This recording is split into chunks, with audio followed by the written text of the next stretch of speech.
Muy bien, hermanos. ¿Cómo sienten? ¿Está agradable el clima? ¿Sienten calor? ¿No? ¿Están bien así? Muy bien. Muy bien, hermanos. Gracias a Dios que tenemos un clima menos caluroso, ¿verdad? Cada vez. Gracias a Dios por ello. Muy bien, hermanos. Pues anunciaban por ahí también, y lo vuelvo a recalcar, próximo domingo, hermanos, vamos a tener nuestro culto del domingo a las 6 de la tarde, por favor. ¿Sí, hermanos? Vamos a congregarnos ese día por una razón en particular, solo ese día, domingo a las 6 p.m. Entonces, para que por favor pasen la voz por ahí, en el grupo como quiera lo vamos a anunciar, pero va a ser a las 6 de la tarde. ¿Ok, hermanos? Muy bien. Ahora, por favor, vamos a ir a Mateo. Estamos estudiando de manera consecutiva la vida de Cristo. Y estamos en Mateo capítulo 22. El liderazgo de los judíos, el liderazgo en la tierra, se está poniendo en contra del Señor Jesucristo. Lo están acosando, atacando, quieren matarle. Y de hecho estamos en la última semana de vida de nuestro Señor Jesucristo, en la narración que hemos estado llevando a cabo. Ahora, estos diferentes grupos que tenían liderazgo sobre los judíos se confabulan, aunque tenían sus diferencias, ¿verdad? Los fariseos, saduceos, herodianos, tenían diferencias entre ellos y no se llevaban. En esta circunstancia, contra Cristo todos se confabulan. Contra el Hijo de Dios todos se unen. De hecho, decía así la profecía, y luego la iglesia, después de la muerte de Cristo, lo recuerda, que se juntaron contra el Hijo del Señor, contra el Cristo. Los saduceos aparecen ahora aquí en escena. Quiero que vea por favor Mateo 22, verso 23 al verso 33. Voy a hacer una lectura corrida. Aquel día vinieron a él los saduceos, que dicen que no hay resurrección, y le preguntaron diciendo: Maestro, Moisés dijo, si alguno muriere sin hijos, su hermano se casará con su mujer y levantará descendencia a su hermano. Hubo pues una especie de historia hipotética, ¿verdad? Hubo pues entre nosotros 7 hermanos. El primero se casó y murió, y no teniendo descendencia dejó su mujer a su hermano. De la misma manera también el segundo y el tercero y hasta el séptimo. Y después de todos murió también la mujer. En la resurrección, pues, ¿de cuál de los 7 será ella mujer, ya que todos la tuvieron?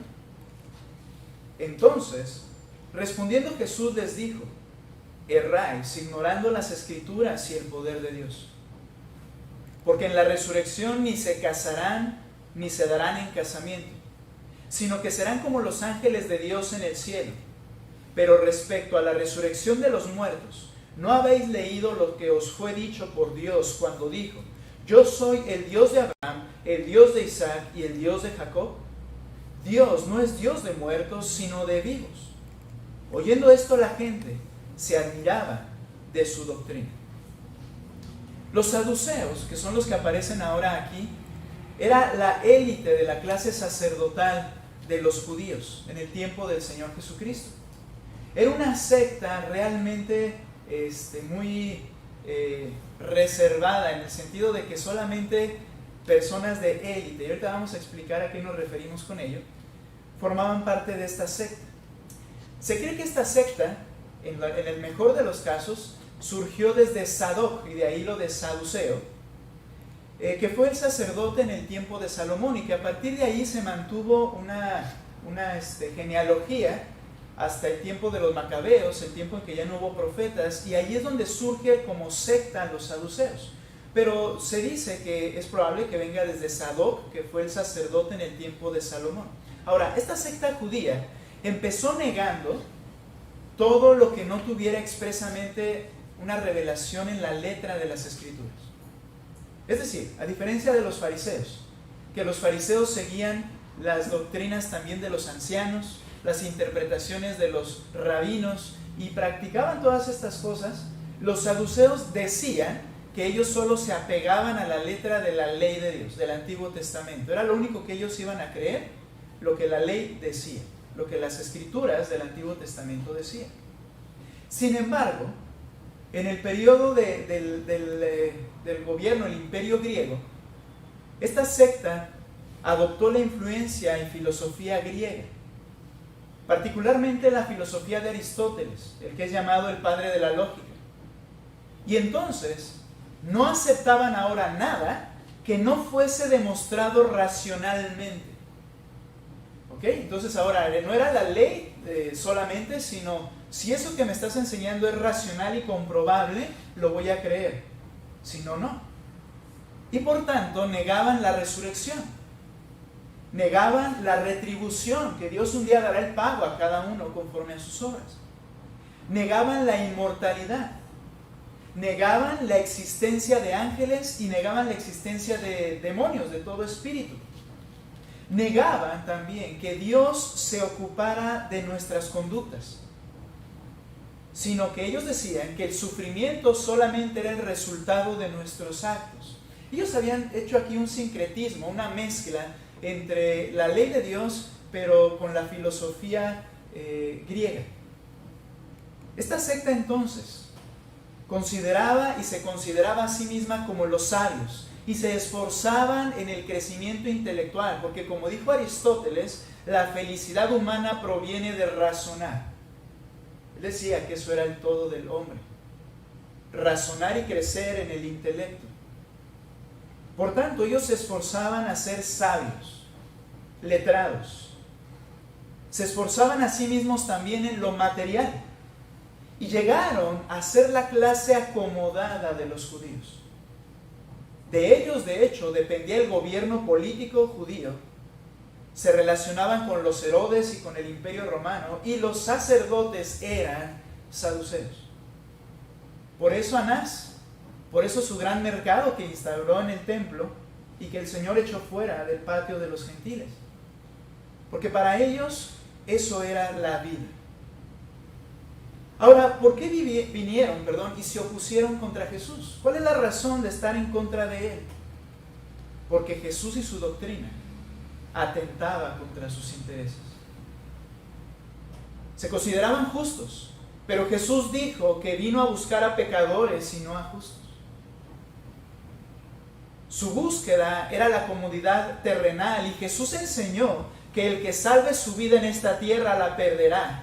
Y vivían en realidad estos hombres como si no hubiese un mañana ni un juicio venidero, y Jesús enseñó que debemos vivir pensando en el día de la resurrección y en el juicio de Dios. ¿No dice eso en Lucas 13:28, cuando dice: allí será el llanto y el crujir de dientes cuando veáis a Abraham, a Isaac y a Jacob? Y recuerde esta frase: y a todos los profetas en el reino de Dios, y vosotros estéis excluidos. El Señor les hablaba de que hay una vida después, de que habrá una retribución después, y que ellos iban a estar excluidos porque buscaban solamente la vida en esta tierra.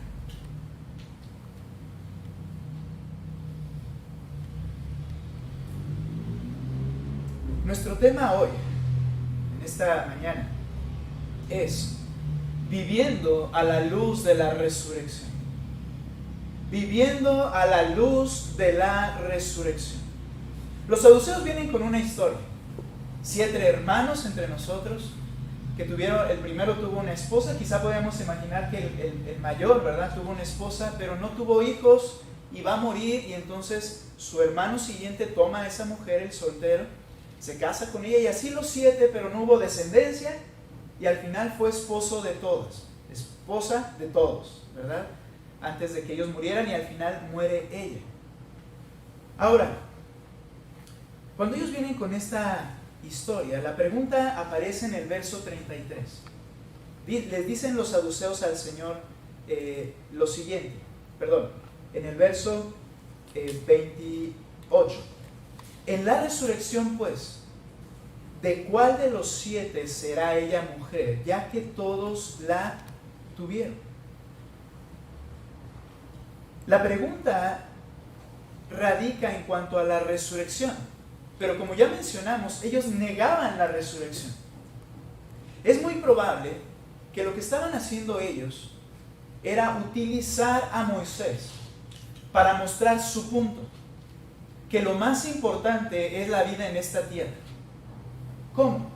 Ellos mencionan y le dicen, Moisés nos mandó. Están haciendo referencia a Deuteronomio capítulo 25, versos 5 y 6, que les invito a que le demos un vistazo. Deuteronomio capítulo 25, 5 y 6. Este se llama el matrimonio levirato. ¿Cuál es el propósito? Preservar el pueblo, preservar la sangre, la familia, el nombre de una persona. Dice Deuteronomio 25, 5: cuando hermanos habitaren juntos y muriere alguno de ellos y no tuviere hijo, la mujer del muerto se casará fuera, la mujer del muerto no se casará fuera con hombre extraño, su cuñado se llegará a ella y la tomará por mujer y hará con ella parentesco. La idea es que el hermano soltero que esté en casa tome a esa esposa y para que nazca un hijo, pero a ese hijo le va a poner el nombre de su hermano. Note lo que dice el 6. Y el primogénito que ella diere a luz sucederá en el nombre de su hermano muerto, para que el nombre de éste no sea borrado de Israel. Al mencionar la ley de Moisés, ellos entonces piensan que esta es su carta mayor que quieren utilizar para demostrar que aún Moisés consideró que lo más importante era la vida en esta tierra y la preservación de la vida en esta tierra. Que lo que Moisés quería enseñar es, tienen que hacer algo porque esta es la vida, entonces si alguien muere, preserven el nombre de esa persona, que se casen, porque lo más importante es esta tierra, es esta vida. Jesús, entonces, no podía ser el Mesías profetizado. Ellos creían en un Mesías, los saduceos. No podría ser el Mesías profetizado para ellos, ya que no venía como un hijo de David reinante, como lo leían en el Antiguo Testamento, que encumbraría al pueblo judío en lo más alto como una gran nación, algo que por supuesto les beneficiaría, porque su enfoque siempre era lo terrenal. En pocas palabras, consideraban a Cristo como un impostor, un pobre diablo, porque ellos eran la élite, un mentiroso al cual habíamos que desenmascarar. Y no solo eso, lo querían matar. Para ellos todo era la vida en esta tierra. Regresa a Mateo y vea la respuesta del Señor. Estoy en la introducción, ¿ok? Para que entendamos cómo es que funciona este pasaje y cómo vamos a estudiar este punto. Ahora vea lo que les dice el Señor en su respuesta. Después de la pregunta, bueno, ¿de quién será mujer en el reino, en el cielo, verdad? En la resurrección. Entonces, verso 29, respondiendo Jesús les dijo: erráis, te extravías, te pierdes, ignorando dos aspectos por los cuales ellos estaban errados: ignorando las Escrituras. En segundo lugar, ignorando el poder de Dios. Evis Carballosa menciona que la frase erráis, la traducción de esta frase que el Señor dijo es: ustedes se están autoengañando. Ustedes mismos se están confundiendo a ustedes mismos, porque ignoras el poder de Dios, porque ignoras las Escrituras. El primer punto que quiero que veamos, hermanos, nuestro tema es viviendo a la luz de la resurrección. Viviendo a la luz de la resurrección, en primer lugar, por el poder de Dios. Nota que le dice: te equivocas porque ignoras el poder de Dios. El poder de Dios hace todas las cosas nuevas y distintas a lo que este mundo caído vive. El poder de Dios hace todas las cosas perfectas. Y el día en que el Señor lleve a cabo la resurrección por su poder, será una resurrección nueva y distinta a todo lo que en esta tierra se vive. El error de los saduceos era pensar que la resurrección no tenía sentido porque ellos decían que sería igual a la vida terrenal caída actual. ¿Has pensado y has oído esto? Ir al cielo y estar allá, ¿y qué vamos a hacer? ¿Has escuchado esto? ¿Y qué haremos allá? Bueno, pues nos van a poner, bueno, va a ser largo el tiempo. ¿Por qué? Porque la mente de la persona es lo mismo que esta tierra. Van a ser igual las situaciones. Por eso ellos ridiculizaban una resurrección y decían, ¿cuál es el sentido? Ellos pensaban que la vida futura es igual a la vida terrenal. Y permítanme ir abriendo un poquito aquí el panorama, una aplicación a nosotros. Ellos pensaban que la vida espiritual es igual a la vida terrenal. Dice en el verso 30, la respuesta del Señor, ignoras, y lo primero es el poder de Dios, porque la respuesta siguiente se refiere al poder de Dios. Verso 30, porque en la resurrección ni se casarán ni se darán en casamiento, sino serán como los ángeles de Dios en el cielo. Por el poder de Dios, los que tengan la dicha, la gracia del Señor de entrar a ese periodo, serán transformados como los ángeles del cielo por el poder de Dios. Es lo que les estaba diciendo. Ahora, les refiere a otra doctrina que ellos rechazaban. ¿Cuál era esta? Los ángeles. A pesar de que el Antiguo Testamento está cargado de evidencia y de enseñanza que los ángeles, aún el ángel de Jehová se manifestó a personas humanas, ellos aún así su necedad los llevaba. No lo puedo comprobar, lo dejo a un lado. Y les dice el Señor, utilizando una segunda doctrina que reprobaban, por el poder de Dios serán hechos como los ángeles del cielo. ¿Cómo son ellos? Bueno, no necesitan casarse con la intención original o básica del casamiento. ¿Cuál era la intención básica del casamiento en esta tierra? Multiplicarse, llenar la tierra. Entonces, como ellos son eternos, no necesitan casarse con la intención de preservar la raza. Ellos no morirán, ellos son perfectos. Entonces no se necesita unirse con una mujer para preservar algo que no se requiere preservar. En la Escritura nos habla cómo los ángeles actúan, aún en el Antiguo Testamento, que ellos no veían. Y hay ejemplos, por ejemplo, en Job capítulo 2. Vayan conmigo allá. Allá son llamados los ángeles como hijos de Dios. Y note por favor lo que se dice acerca de los ángeles. Seremos hechos semejantes a los ángeles. Y note por favor lo que dice Job 2.1. Aconteció que otro día vinieron los hijos de Dios.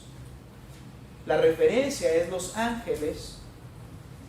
Aconteció que otro día vinieron los hijos de Dios para presentarse delante de Jehová. Y Satanás vino también entre ellos, presentándose delante de Jehová. ¿Con qué razón los ángeles se presentan delante de Jehová? Para dar cuentas de su labor. Los ángeles se mantienen sirviendo a Dios permanentemente. Y tienen que presentarse ante Él y dar cuenta de lo que están realizando. Nos dice aquí que los ángeles de Dios vinieron e hicieron esto. Ahora, vaya conmigo al capítulo 38 de Job también. Versículos 6 y 7. Cuando el Señor está respondiendo a Job acerca de las palabras necias que él estuvo llevando a cabo contra el Señor. Le dice en Job 38, 6 y 7. ¿Sobre qué están fundadas sus bases? Hablando de la creación de la tierra, le pregunta a Job. ¿O quién puso su piedra angular? Note, cuando alababan todas las estrellas del alba y se regocijaban todos los hijos de Dios. En la creación, hermanos, en esa semana de los 6 días, los hijos de Dios, los ángeles, fueron también creados. Y al ver el avance de la creación, ellos alababan y se regocijaban delante de Dios, viendo ¿qué? Su poder. ¿Por qué menciono esto, hermanos? Porque si seremos semejantes a los ángeles de Dios, creo que estos aspectos no cambiarían. No solo no tenemos que reproducirnos, y por tanto no es necesario el casamiento, sino que le serviremos por la eternidad, le glorificaremos y nos gozaremos con Él por la eternidad. Viviendo a la luz de la resurrección. Cuando el hombre caído se enfoca en lo terrenal, cuando el hombre caído se enfoca en lo terrenal, entonces no puede ver las cosas a la luz de algo futuro, de la resurrección. Nota por favor Mateo capítulo 24. Me llama la atención que en el texto que estamos viendo habla acerca de casándose y dándose en casamiento, ¿cierto? ¿Lo notaron? Casándose y dándose en casamiento. Note por favor esta misma frase. Ahora, no quiere decir que casarse está mal. Vamos a explicarlo. Vea lo que dice Mateo 24, 38. Mateo 24, 38. Porque como en los días antes del diluvio, o sea, ¿en el tiempo de quién? Noé. No va a decir Moisés. Noé. Dice, versículo 38, porque como en los días antes del diluvio, estaban comiendo y bebiendo, casándose y dándose en casamiento, hasta el día en que Noé entró en el arca. A ver, propiamente esto es una manera de decir, ¿es que esto está mal? No. ¿Sabes qué está pasando? Que el Señor Jesucristo, usando la misma frase, está haciendo referencia a lo básico de la vida terrenal. Comer y beber. No era que estaban en una pachanga, como le llamamos nosotros en una fiesta. ¿Qué es la parte elemental de todo ser humano? Comer y beber. ¿Por qué se afanan cada día por comer y beber? ¿Por qué no pueden dormir? Por la comida y la bebida. Y parece que el plan y el enfoque más elevado de la vida de una persona es casarse y darse en casamiento, para entonces así poder cumplir sus metas, sus planes, sus objetivos de vida. ¿Qué está diciendo el Señor? La gente se estaba ocupando en lo terrenal. La gente se ocupaba solamente en lo terrenal hasta que Noé entró en el arca. Y entonces, ¿qué sucedió? Versículo, por favor, 42. Perdón, enseguida, versículo 39. Y no entendieron, hasta que vino el diluvio y se los llevó a todos. Así será también en la venida del Hijo del Hombre. El mundo se ocupa de solamente lo terrenal. Y cuando venga el Hijo del Hombre, no se percatarán de lo que han perdido. Pero vendrá el juicio. Y vendrá un juicio porque nunca se preocuparon por lo celestial y eterno, sino solamente por lo natural, terrenal y humano.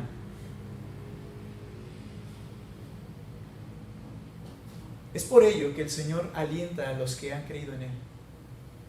Les exhorta y nos llama a que no actuemos de esa misma manera. Nota por favor lo que dice el verso 42 en la misma narración del Señor. Después lo puedes leer todo, pero ve lo que dice el 42.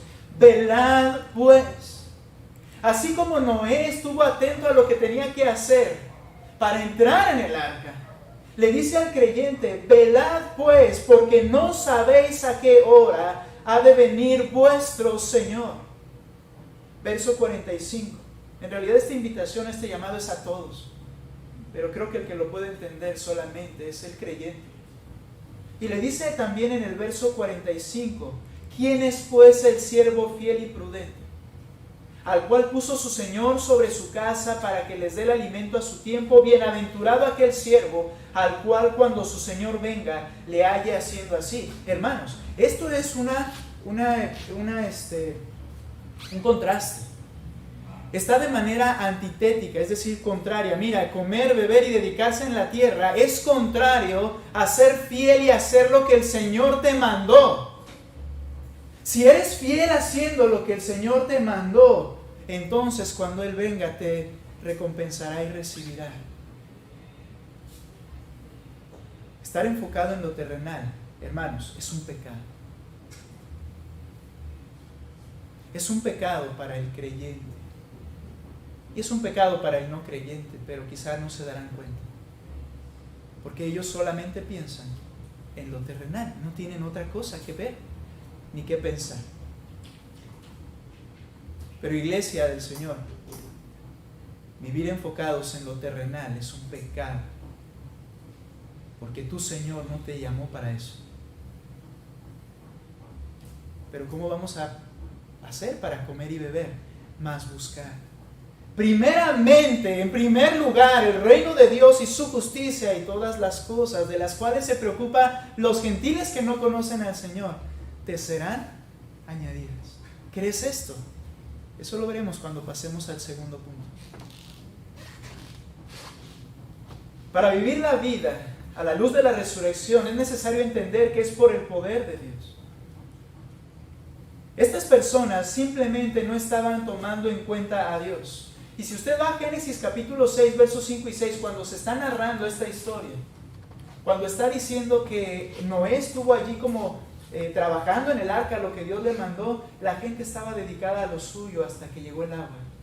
Se los llevó, casándose y dándose en casamiento. ¿Qué está pasando con los saduceos? Creen que el cielo es igual a la tierra. Y creen que la tierra lo es todo.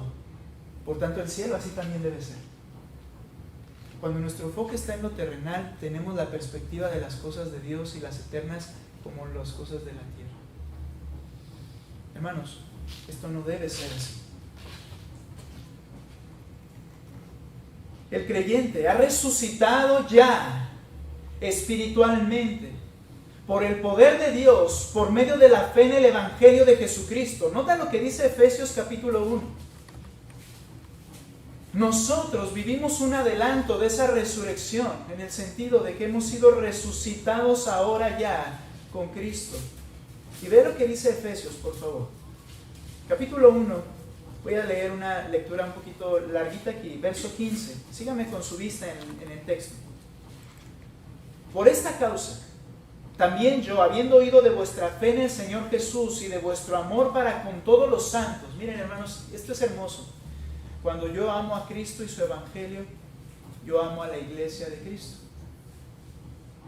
Es un aspecto natural provocado por el poder de Dios en la regeneración de una persona, o dicho de otra manera, cuando Dios le da vida a un muerto espiritual, ama a Cristo y ama a la iglesia. Y escuchaba a Paul Washer mencionando esta semana acerca de esto. ¿Por qué ama a la iglesia? Porque la iglesia es el centro en la tierra del reino de Dios. Y si amas la iglesia, amas el reino de Dios y tienes una perspectiva en las cosas de la resurrección. Pero si no amas a la iglesia, no tienes una perspectiva en las cosas eternas. Dice este texto que él vio que amaban al Señor y que amaban a los santos. No está diciendo ámenlos, dice veo que los aman. Y dice el 16, no ceso de dar gracias por vosotros, haciendo memoria de vosotros en mis oraciones, para que el Dios de nuestro Señor Jesucristo, el Padre de gloria, está orando Pablo por los cristianos, os dé espíritu de sabiduría y de revelación en el conocimiento de Él, en la palabra de Dios, alumbrando los ojos de vuestro entendimiento, para que sepáis cuál es la esperanza a que Él os ha llamado, y cuáles las riquezas, no terrenales, sino de la gloria de su herencia en los santos, y cuál la supereminente grandeza de su poder para con nosotros los que creemos, según la operación del poder de su fuerza. Hermanos, ¿qué no puede hacer Dios? Y dice que ese poder actúa en nosotros. ¿Cuándo? Verso 20. La cual operó en Cristo, resucitando de los muertos y sentándole a la diestra en los lugares celestiales, sobre todo principado y autoridad, poder y señorío, sobre todo nombre que se nombra, no solo en este siglo, sino también en el venidero. Y sometió todas las cosas bajo sus pies, y lo dio por cabeza sobre todas las cosas, note, a la iglesia, la cual es su cuerpo, la plenitud de aquel que todo lo llena en todo. ¿Ves la relación tan estrecha entre Cristo y su iglesia, y por tanto el amor del pueblo de Dios por la iglesia, porque es el amor a Cristo? Qué interesante. Pero no solo eso, que se manifestó resucitándole y poniéndole como Rey de Reyes, Señor de Señores, pero entonces ese mismo poder, dice en el 2:1, y Él os dio vida a vosotros cuando estabais muertos en vuestros delitos y pecados. ¿Por medio de qué? Del mismo poder que resucitó a Cristo. Actúa en ti dándote vida y resucitándote de los muertos. Cuando estabas muerto en tus delitos y pecados. Y miren, en los cuales anduvisteis en otro tiempo. En otro tiempo, siguiendo la corriente de este mundo. En otro tiempo, conforme al príncipe de la potestad del aire, el espíritu que ahora opera en los hijos de desobediencia, entre los cuales también todos nosotros vivimos en otro tiempo, en los deseos de nuestra carne, haciendo la voluntad de la carne y de los pensamientos, y éramos por naturaleza hijos de ira, lo mismo que los demás. Pero, y esto quiere decir que hay un cambio radical, que ya no es así. Pero esto es hermoso. Por el poder de Dios. Si aún es así, déjame decirte que el poder de Dios no falla. Si aún lo más importante es lo terrenal, no creas que el poder de Dios ha fallado. Es que requieres que actúe en ti por medio de la salvación en primer lugar. Eso, si tú consideras que lo de esta tierra es lo más importante. ¿Cómo te vas a dar cuenta? Solo fíjate a qué te dedicas más, en qué piensas más, en qué inviertes más, en qué te gastas más, y sabrás cuál es tu enfoque. Y dice, pero Dios, que es rico en misericordia, por su gran amor con que nos amó, verso 4, aun estando nosotros muertos en pecados, nos dio vida juntamente con Cristo, por gracia sois salvos. Y juntamente con Él, note, nos resucitó. Ya es un hecho. Él me ha resucitado en Cristo, me ha dado vida nueva y vida eterna. Me resucitó en Cristo. Y asimismo nos hizo ya sentar en los lugares celestiales con Cristo, para mostrar en los siglos venideros las abundantes riquezas de su gracia en su bondad para con nosotros en Cristo Jesús. Porque por gracia sois salvos por medio de la fe. Y esto no de vosotros, pues es don de Dios, no por obras para que nadie se gloríe, porque somos hechura suya, creados en Cristo Jesús para no buscar las cosas terrenales, para buenas obras, las cuales Dios preparó de antemano para que anduviésemos en ellas. Pablo ruega entonces, en exhortación, debes vivir como es digno de la obra de salvación de Dios en tu vida. Porque hay una realidad. Los creyentes podemos no tener una perspectiva plena y completa de las cosas eternas y estar agarrados demasiado a lo terrenal y tratando de seguir al Señor en lo espiritual. Y Pablo exhorta y dice, ya no vivas como antes. Nótalo por favor, Efesios capítulo 4, versículo 1 y 2. Yo pues, preso en el Señor, os ruego que andéis, habla de la vida diaria, cada actividad, cada actitud, cada plan, cada necesidad y cada enfoque, que andéis como es digno de la vocación con que fuiste llamado. Fuiste llamado para resucitar con Cristo. ¡Anda! En conformidad a este llamamiento. No fuiste llamado para esta tierra. Verso 2. Con toda humildad y mansedumbre, soportándoos con paciencia los unos a los otros en amor, dignos de la vocación con que fuiste llamado, para ya no vivir como muertos, sino como resucitados. Efesios 4:17.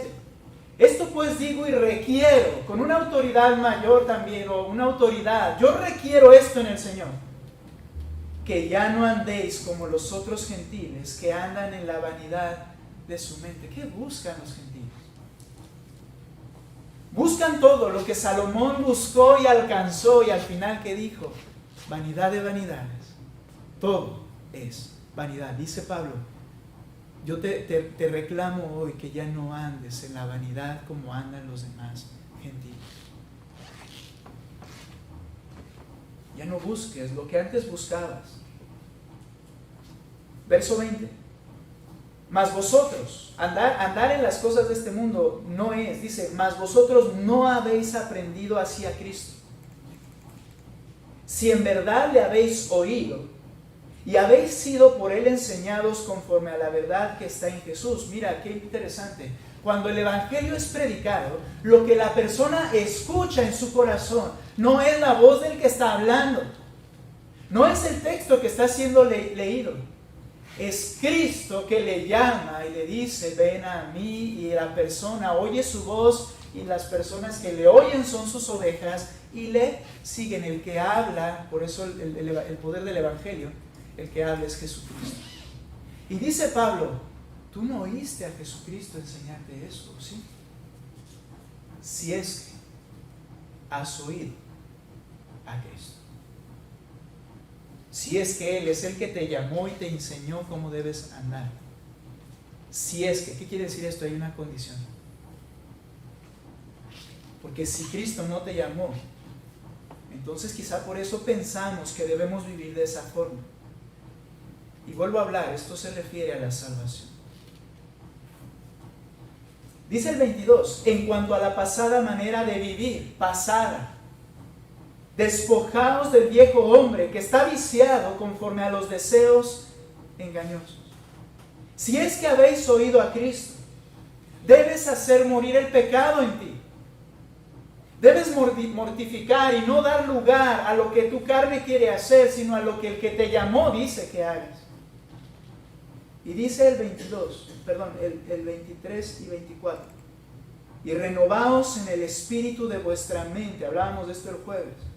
A través de la Escritura, mi conocimiento va siendo transformado y por tanto mi teología y por tanto mi forma de vivir. Y luego dice, vestíos del nuevo hombre, creados según Dios, en la justicia y santidad de la verdad. Aquel que por una sola palabra creó los cielos y la tierra. Dice que el nuevo hombre es creado por su mismo poder, de su palabra hablada. ¿Puede él fallar? No. Esto trae esperanza al creyente, hermanos. Puedo dejar de vivir como que las cosas de la tierra son las más importantes. No solo puedes, debes, pero puedes. ¿Y sabes por qué puedes? Porque es Dios el que creó un nuevo ser en aquel que ha creído el evangelio. Eres capacitado por Él y en dependencia a Él puedes vivir para su gloria y no para esta tierra. Hermanos, debemos vivir un adelanto del cielo aquí en la tierra.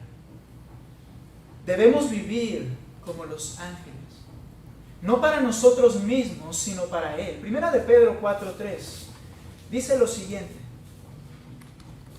baste ya el tiempo pasado para haber hecho lo que le agrada a los gentiles, andando en lascivias, concupiscencias, embriagueces, orgías, disipación y abominables idolatrías. Dice Pedro, ya basta. ¿No te fue suficiente? Te fue suficiente. Basta. Deja de vivir de esa forma. Según a los Corintios 5:14 y el 15. Ahora Pablo, otro apóstol.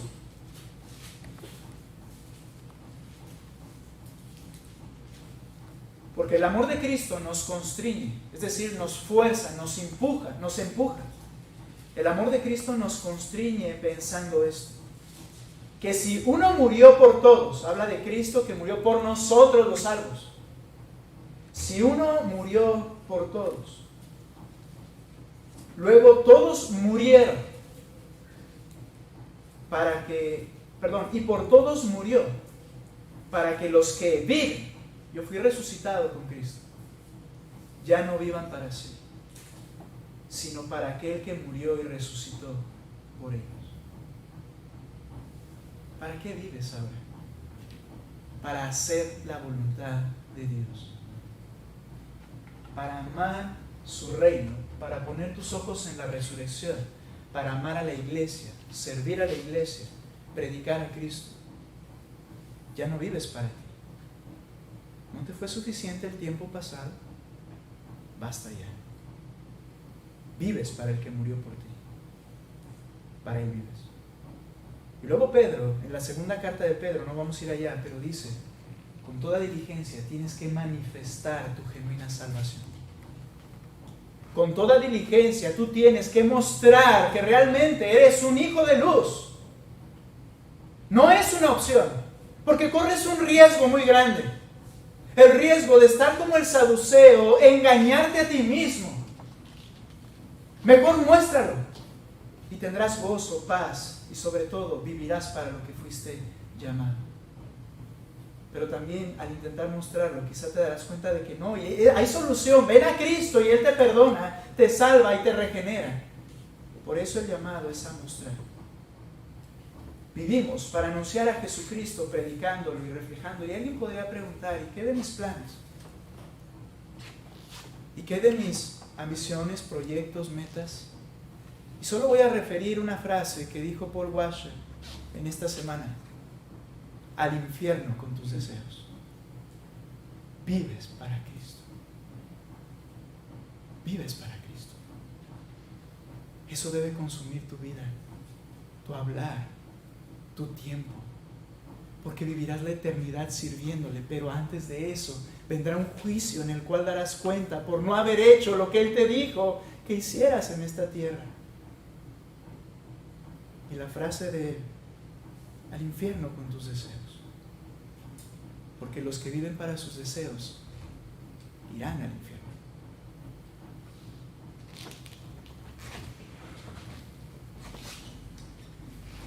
Viviendo a la luz de la resurrección solo por el poder de Dios en nosotros. Y sé que es tiempo, pero el último punto, viviendo a la luz de la resurrección, confiando en las promesas de Dios. Regresa conmigo, por favor, y explicaré brevemente esta segunda parte. Les dijo que erráis ignorando las Escrituras y el poder de Dios. Y ya vimos que la resurrección es una realidad por el poder de Dios, pero ellos lo estaban ignorando o desechando de manera voluntaria. Pero también se equivocaban por ignorar las Escrituras. Note lo que dice, por favor, versículo 31. Pero respecto a la resurrección de los muertos, lo que ellos negaban, ¿no habéis leído lo que os fue dicho por Dios cuando dijo: yo soy el Dios de Abraham, el Dios de Isaac y el Dios de Jacob? Dios no es Dios de muertos, sino de vivos. Oyendo esto, la gente se admiraba de su doctrina. Los saduceos tenían una teología errada por ignorar las Escrituras que ellos decían dominar. El Señor les hace una pregunta que seguramente les hirió lo más profundo en el orgullo. ¿No habéis leído? Porque ellos se decían los letrados. Y le dice: ¿no has leído? Y les menciona el Señor Éxodo 3, 6 y 14, cuando Jehová, Yahweh, se presenta ante Moisés y lo llama para ir a liberar el pueblo. Y cuando se presenta con él, le dice: yo soy el Dios de Abraham, el Dios de Isaac, el Dios de Jacob. Y más adelante, cuando sigue el diálogo y le dicen: Señor, ¿pero quién les digo que me envía? Y él dice: yo soy el que soy, yo soy te envía, les vas a decir. Ese es el Yahweh, el nombre de Dios. Ahora, lo que el Señor les está enseñando al decir que Dios dijo: yo soy el Dios de Abraham, de Isaac y de Jacob, hace referencia al pacto de Dios con Abraham. Explico brevemente. Dios le prometió a Abraham que vendría el Mesías a través de su simiente y que serían benditas todas las familias de la tierra por su simiente. Y después en Gálatas Pablo nos explica que la simiente a la que se refería el Padre en esa promesa era el Mesías, Jesucristo, a través del cual todas las familias de la tierra serían bendecidas. ¿Cómo? Porque ahora de todas las familias de la tierra habría creyentes salvos y formarían parte del pueblo de Dios. No es que todo el mundo es bendecido, en ese sentido, sino la bendición caída sobre familias de toda la tierra sin importar distinción que han creído en Cristo. Ahora, incluía esta promesa de bendición judíos y gentiles. Asimismo, la promesa a Abraham incluía una nación, incluía también una tierra. Dios, al estar llamando a Moisés, le dice que los va a sacar de Egipto donde estaban siendo oprimidos. ¿Por qué? Porque yo soy el Dios de Abraham, de Isaac y de Jacob. ¿Qué es esto? Yo los voy a sacar porque yo cumplo mis promesas. De que le daré una nación, formaré una nación fuerte, que tendrá un rey y que tendrá una tierra. No podían quedarse en Egipto y ser extinguidos, porque yo soy el Dios de Abraham, de Isaac y de Jacob. Esa no es una referencia totalmente, aunque hay quienes piensan que al decir yo soy el Dios de Abraham se refiere a que yo estoy vivo y ellos también están vivos en este momento, pero en realidad se está refiriendo a la promesa que le hizo a Abraham, que él le iba a dar todas estas cosas. Ahora, Jesús dijo que Abraham se gozó de ver el día de Cristo. Nota por favor Juan, estamos ahí en el Nuevo Testamento, Juan capítulo 8. Juan 8, 56. Este es el argumento que usa Cristo, porque su interpretación de este texto es: Dios no es Dios de muertos, sino de vivos, ¿cierto? Y está usando este pasaje, pero ve por favor lo que dice Juan 8, 56 al 58. Abraham vuestro padre, les dice a los judíos Jesucristo, Abraham vuestro padre se gozó de que había de ver mi día, y lo vio y se gozó. Abraham. Entonces le dijeron los judíos: ¿aún no tienes 50 años y has visto a Abraham? Jesús les dijo: de cierto os digo, antes que Abraham fuese, yo soy. Ahora, ¿cuál es el punto? ¿Por qué gozarse de algo que Abraham no disfrutaría? ¿Por qué gozarse hasta el día de la muerte en saber que vendría el Mesías? Si a mí qué me importa. Si, como dicen los saduceos, yo muero hoy y aquí se acaba todo. ¿Por qué él vio con gozo el día del Mesías? Por la promesa de Dios, que de su simiente vendría quien bendeciría a todas las familias de la tierra, incluido él. Porque vendría el Salvador, el que le daría perdón y vida eterna. Y Abraham se gozó por ello. Si no, ¿qué razón tendría de haberse gozado? El escritor de Hebreos entendió esto correctamente, lo que los saduceos no entendieron. Y nota lo que dice Hebreos capítulo 11, por favor. ¿Qué fue lo que entendió? Y debieron entender los saduceos. ¿Qué fue lo que el Señor está diciendo cuando dice: soy Dios de vivos y no Dios de muertos? Hebreos 11, 8. Ve lo que dice: por la fe, Abraham, siendo llamado, en esta tierra estaba, obedeció para salir al lugar que había de recibir como herencia, y salió sin saber a dónde ir. ¿Cierto? Por la fe, habitó como extranjero en la tierra prometida. A ver, si todo es aquí en la tierra, hay que esforzarnos en esta tierra. Hay que gastarnos y acabarnos en esta tierra, porque la tierra es lo más importante. No, dice que Abraham, por su fe, es decir, confió en la promesa de Dios, por su fe habitó como extranjero. No tuvo posesiones. No se preocupó en enriquecerse, y Dios lo enriqueció de todos modos. Qué hermoso. Lo que a veces nosotros nos preocupamos, dice: busca el reino de Dios, yo me encargo de lo demás. Fue el hombre más rico de toda la tierra. Pero no es lo que él buscó. Él vivió como extranjero, de pasada en esta tierra. Nota lo que dice el texto: por la fe habitó como extranjero en la tierra prometida, como en tierra ajena, morando en tiendas con Isaac y Jacob, coherederos de la misma promesa, porque esperaba la ciudad que tiene fundamentos, cuyo arquitecto y constructor es Dios. ¿Qué sabía Abraham? Que resucitaría, y lo que le importaba era la resurrección y la ciudad celestial. Por eso Abraham vivió de esa manera, confió en la promesa del Señor. Cristo les dice: Dios no es Dios de muertos, sino de vivos. ¿Qué es esto? resucitarán y la promesa de Dios se cumplirá. Sí hay resurrección, porque Dios lo prometió. Y en el Antiguo Testamento, los creyentes del Antiguo Testamento creían en la resurrección. Ahora, cierro con esto. El creyente debe vivir a la luz de la promesa de la eternidad de Dios. Acompáñame por favor a 1 de Juan capítulo 5. Solo 2 textos más y concluimos. 1 de Juan capítulo 5, verso 11. Y este es el testimonio, que Dios nos ha dado vida eterna. Esta es la promesa, que Dios nos ha dado vida eterna, y esta vida está en su Hijo. El que tiene al Hijo tiene la vida, el que no tiene al Hijo de Dios no tiene la vida. Se requiere vivir esta vida, no en sus sueños egoístas. Se requiere vivir esta vida en el Hijo de Dios, recordando que Él nos ha dado una vida, y esta es una vida eterna. Por ello, Jesucristo estando en tierra dijo: el que no renuncia a todo lo que posee no puede ser mi discípulo. ¿Recuerdas?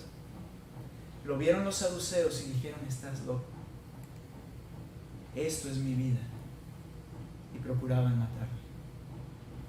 Pero el llamado de Cristo sigue siendo para ti y para mí.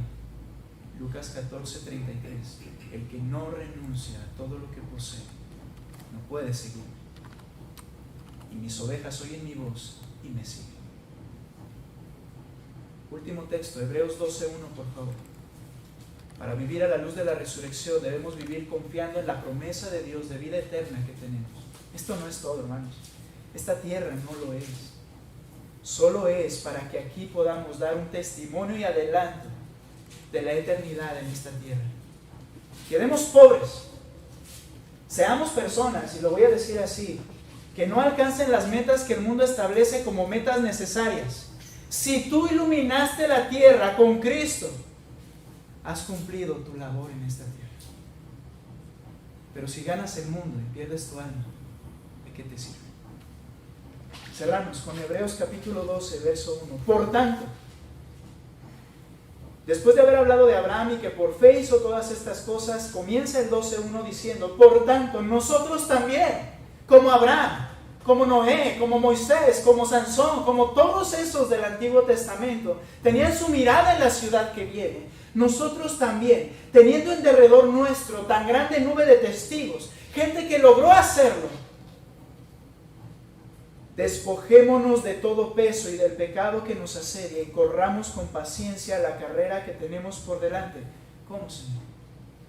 Puestos los ojos en Jesús, no en la tierra, el autor y consumador de la fe, el cual por el gozo puesto delante de él sufrió la cruz, menospreciando el oprobio, y se sentó a la diestra del trono de Dios. Mira, a la perspectiva de los saduceos, y a la perspectiva de este mundo, y a la perspectiva de una persona que no tiene la perspectiva en la resurrección, Jesucristo fue el más grande fracasado de la historia.